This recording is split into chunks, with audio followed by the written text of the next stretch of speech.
জান্নাতে যাব। আচ্ছা, আমরা এখানে অনেক জওয়ান যুবকরা আছি বা আমার মা বোনের এখানে অনেক আছে, মাকে সেবা করে একজন কসাই জান্নাতে গিয়েছিল নবীর সাথে। তাহলে আমরা একটা আম মানুষ যদি মাকে সেবা করার কারণে যদি জান্নাতে যেতে পারে, তাহলে আজকে আমরা কেন জান্নাতে যেতে পারবো নাকি ভাই? আমরা মাকে সেবা করবো তো, তাই তো? তো অতি মূল্যবান কথাই কবি ছন্দের মাধ্যমে বলছে, শুনুন। এই দুনিয়া ঘুরে দেখো না, কোনটা ভালো বলো না। এই দুনিয়া ঘুরে দেখো না, কোনটা ভালো বলো না। ঘুরে ঘুরে দেখি আমি সব থেকে ভালো আমার মা। ঘুরে ঘুরে দেখি আমি সব থেকে ভালো আমার মা। এই দুনিয়া ঘুরে দেখো না, কোনটা ভালো বলো না। ঘুরে ঘুরে দেখি আমি সব থেকে ভালো আমার মা। ঘুরে ঘুরে দেখি আমি সব থেকে ভালো আমার মা। মা হলো সুখের আয়না, মা হলো শান্তির কামনা।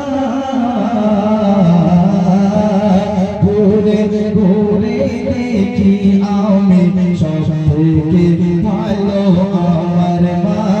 ঘুরে ঘুরে দেখি আমি সব থেকে ভালো সোনার মা। আজকে দেখবেন আমরা অনেক সময় ঈদের সময় ঘুরতে যাই, বেড়াতে যাই, আমরা অনেক কিছু দেখি। আমরা যাই দেখি না কেন, আমার মায়ের মতো সুন্দর হবে না। অতি মূল্যবান কথা বলছে, শুনুন। তাজমহল বুর্জ খলিফা, ওই পাহাড় ঝর্ণা সাগর, পাহাড় ঝর্ণা সাগর।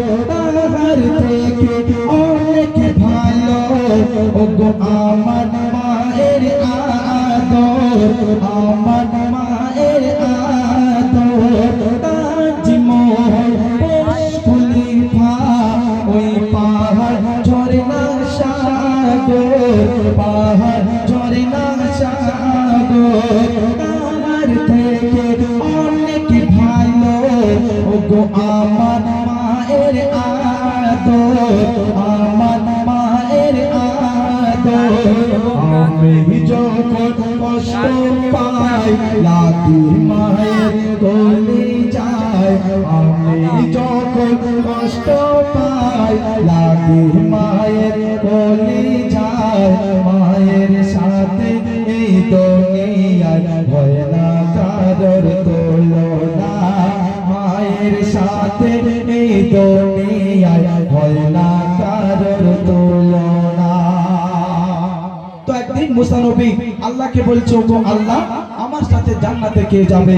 তো তখন আল্লাহ পাক রব্বুল আলামিন স্বপ্নের মাধ্যমে জানালেন, ওগো মুসা, তোমার সাথে জান্নাতে যাবে এক কসাইওয়ালা। তখন মুসা নবী বলছে, ওগো আল্লাহ, তুমি তো আমাকে দুনিয়াতে নবী করে পাঠিয়েছো, তো আমার সাথে একটা নবীকে না জান্নাতে দিয়ে তুমি এক আমলোককে কেন জান্নাতে পাঠাচ্ছ? অতি মূল্যবান কথাই কবি বলছে, দেখুন। একদিন খোদা